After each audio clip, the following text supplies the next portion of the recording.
Bonjour, bonsoir, dépendamment de l'heure où vous regardez cette vidéo. Pour ceux qui ne me connaissent pas encore, je suis Sandra Sylvain et je représente le département du Centre dans le concours François Leslie Maniga pour la promotion de la lecture. Avant de commencer, j'aimerais vous présenter mon département et ses principales forces. Le département du Centre se trouve au nord de la capitale. Avec une population de plus de 600 000 habitants et une superficie de 3 487 km², il est considéré comme étant l'un des départements les plus peuplés du territoire. Le département du Centre est non seulement connu pour ses deux magnifiques cascades, Sodo et Bassin-Zim, mais aussi comme étant le siège de la plus ancienne église d'Haïti, la cathédrale Immaculée Conception, construite en 1503. La plus grande force de ce département, c'est sa proximité avec la frontière haïtiano-dominicaine qui facilite les échanges commerciaux entre la République dominicaine et Haïti. Karen au cœur de la nuit.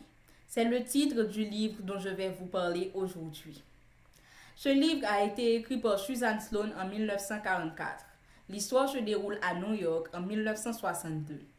Karen Kern, une jeune étudiante de 20 ans, est invitée à une fête de Noël organisée par sa meilleure amie Jill Hartman à Manhattan. À cette fête, elle rencontrera le jeune et séduisant Robert Wilmot, étudiant à Harvard qui vient d'une des familles les plus influentes du pays. Une fois la fête terminée, Robert Wilmot proposera de raccompagner Karen qui, elle, ne connaît pas les environs. Il passe en plein Central Park. Robert commence à faire des avances à Karen qui, elle, refuse catégoriquement. Alors, il choisit la violence. Le lendemain, Karen sera retrouvée brutalement battue, violée et martyrisée. Karen passera des mois à l'hôpital. Son corps ne se remettra jamais de cet incident. Alors, les parents de Karen décident de faire croire à tout le monde que ce n'était qu'un accident de voiture. Malgré les restrictions des parents de Karen, la police mène quand même l'enquête. Karen affirme explicitement avoir été violée et battue par Robert Wilmot, qui lui affirme que le rapport était consenti et nie catégoriquement l'avoir brutalisée. En fin de compte, c'est sa parole contre la sienne. Il n'y a pas de retour légal. Ce viol aura détruit la vie de Karen. Elle quitte l'école. Son petit ami Peter Bauer la quitte après avoir appris qu'elle ne pourra plus jamais avoir d'enfant. Karen portera les séquelles de cette malencontreuse rencontre durant toute sa vie. 30 ans après, Robert Wilmot est non seulement l'un des avocats les plus influents de New York, mais aussi un sénateur très respecté qui compte bien marquer le monde par son passage à la Maison-Blanche. Lorsque Karen voit le nom de Robert Wilmot candidat à la présidence, elle sentit comme une douleur traverser tout son corps. Non seulement il s'en était sorti, mais en plus il compte devenir l'homme le plus puissant du pays. Karen s'est sentie écœurée. Elle devait se venger. Sa survie en dépendait. Alors, Karen échafaude un plan parfait pour se venger de son assaillant. Elle couche avec Robert Wilmot et le fait accuser de viol. Cette fois, elle fait en sorte d'avoir assez de preuves pour le faire plonger. Le procès ne tardera pas à faire du bruit. La carrière politique de Robert est totalement anéantie. Sa femme le quitte et son père lui tourne le dos. Alors que Robert ne cesse de plaider son innocence, il sera incarcéré et paiera non pas pour le dit viol, mais pour avoir détruit la vie de Karen Kern 30 ans auparavant.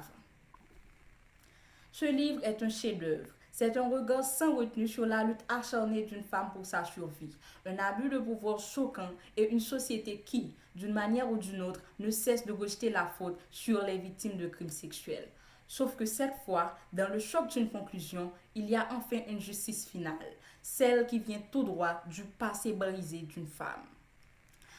Ce livre m'a beaucoup marqué parce qu'il dépeint parfaitement l'histoire de centaines de milliers de femmes tout autour du monde.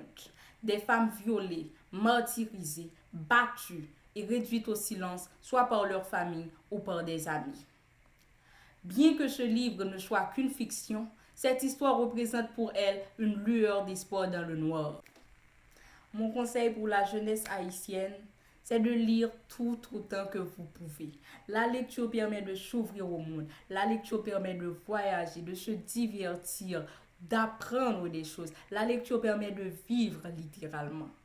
Pour moi, la lecture est un échappatoire aux vicissitudes de la vie. Comme l'a dit Pierre Dumayet, la lecture est le seul moyen de vivre plusieurs fois. Aux dirigeants de mon pays, si vous voulez promouvoir la lecture au sein de la société haïtienne, mon conseil pour vous serait de rendre l'accès aux livres plus facile. Car s'il y avait beaucoup plus de bibliothèques gratuites dans le pays, le nombre de lecteurs augmenterait considérablement. Nous arrivons donc à la fin de cette petite vidéo. J'en profite pour remercier mes électeurs.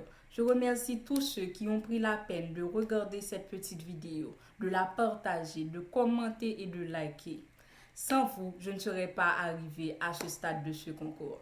Et je remercie aussi la RENAEH pour avoir pris l'initiative de lancer ce concours